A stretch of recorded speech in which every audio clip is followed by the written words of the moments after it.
Hello students, welcome to S classes reflection of light lesson में आज हमारा topic है रेखीय आवर्धन।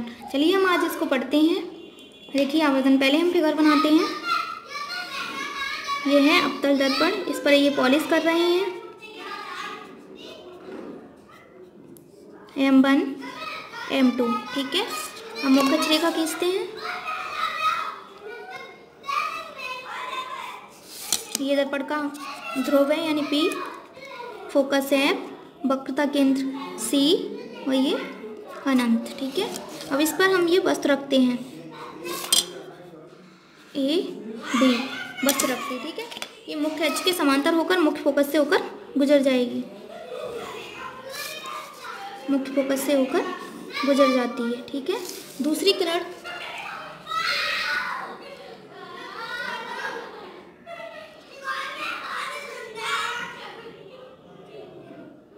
वक्रता केंद्र से होकर जाती है। दूसरी किरण वक्रता केंद्र से होकर जाती है और परावर्तन के पश्चात अपने मार्ग से ही वापस लौट आती है, ठीक है। ये हमारा प्रतिबिंब बनता है यहाँ पे उल्टा, ठीक है। ये S और ये R, ठीक है। ये यहाँ टकराई, इसे नाम दे देते हैं N और ये इसे A दे देते हैं, ठीक है।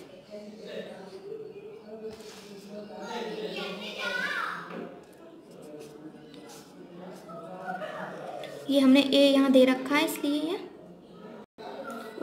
O दे दी, ठीक है। अब हम A बिंदु को P से मिला देते हैं।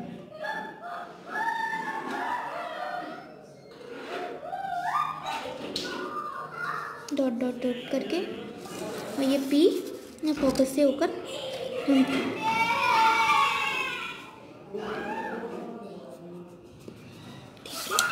अब हमने जैसा ये फिगर बनाया है ऐसे ही हम इसकी अपने रूप में भाषा लिख सकते हैं, ठीक है। अब हम इसकी परिभाषा समझते हैं। रेखीय आवर्धन की परिभाषा क्या होती है?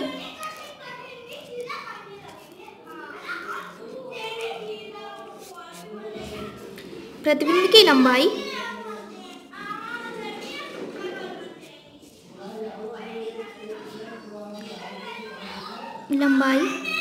तथा वस्तु की लंबाई के अनुपात को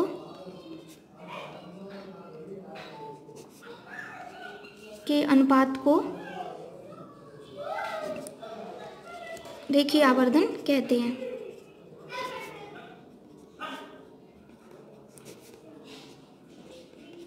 हैं। इसे स्मॉल m से प्रदर्शित करते हैं।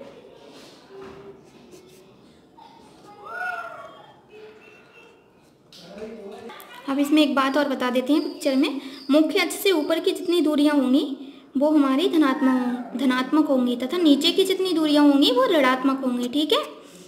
और जो सीधे प्रतिबिंब बनते हैं उनके लिए आवर्धन धनात्मक होते हैं तथा उल्टी प्रतिबिंबों के लिए आवर्धन ऋणात्मक होते हैं। तो यहाँ पर हमारा प्रतिबिंब कैसा बनना है? उल्टा, तो उसका आवर्धन कैसा होगा? ऋणात्मक होगा, ठीक है। आपकी समझ में आ गया होगा। अब हम यहाँ लिख देते हैं सीधे प्रतिबिंबों के लिए आवर्धन कैसे होते हैं? धनात्मक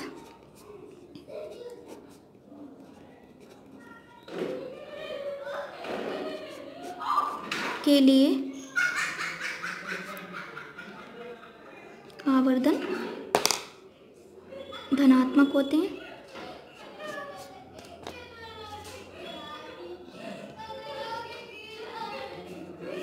तथा उल्टे प्रतिबिंबों के लिए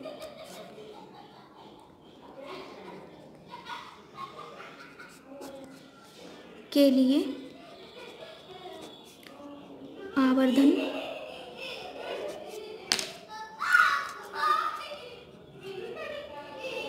ऋणात्मक होते हैं।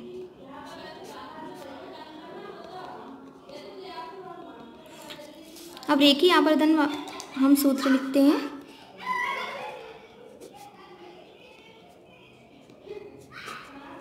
आवर्धन M, ठीक है। M बराबर क्या होगा? प्रतिबिंब की लंबाई। प्रतिबिंब की लंबाई को किससे डिनोट करते हैं? I से। अपॉन वस्तु की लंबाई, तो वस्तु की लंबाई को किससे रिप्रेजेंट करते हैं? ओ से। ठीक है, ये हमारा बन गया फॉर्मूला। इधर लिखना चाहो तो आप लोग लिख लेना, प्रतिबिंब की लंबाई को आई से और वस्तु की लंबाई को ओ से। इक्वेशन फर्स्ट, ठीक है। अब त्रिभुज आपके ए बी पी तथा एस आर पी कैसे हैं? समरूप हैं, ठीक है। त्रिभुज ए बी पी तथा एस आर पी समरूप हैं, समरूप हैं, ठीक है। तब क्या होगा आपका? S R upon A B equal to P S upon P V, ठीक है। ये हो गया आपका। इधर हम आपको बता देते हैं, या पी वी वस्तु की दूरी, वस्तु की दूरी इसे माइनस यू, पी एस प्रतिबिंब की दूरी, प्रतिबिंब की दूरी को कैसे डिनोट करेंगे? वो वी से, यानी माइनस वी, क्योंकि ये नीचे की दूरी है मुख्य अक्ष से। और एस आर प्रतिबिंब की लंबाई,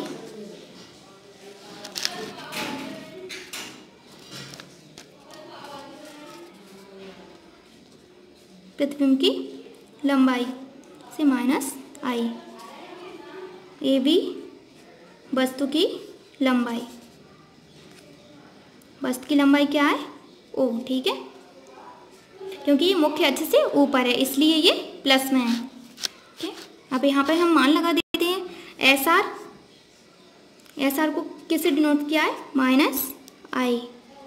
और ए बी वस्तु की लंबाई है तो ओ। पी एस प्रतिबिंब की दूरी है माइनस ओ वी। और पी वी वस्तु की दूरी है तो माइनस यू। माइनस से माइनस कट गया। अब ये फर्स्ट समीकरण में देखो, समीकरण 1 व 2 से। अब ये आई अपॉन ओ किसका मान है? एम, यानी रेखीय आवर्धन का ये। तो एम बराबर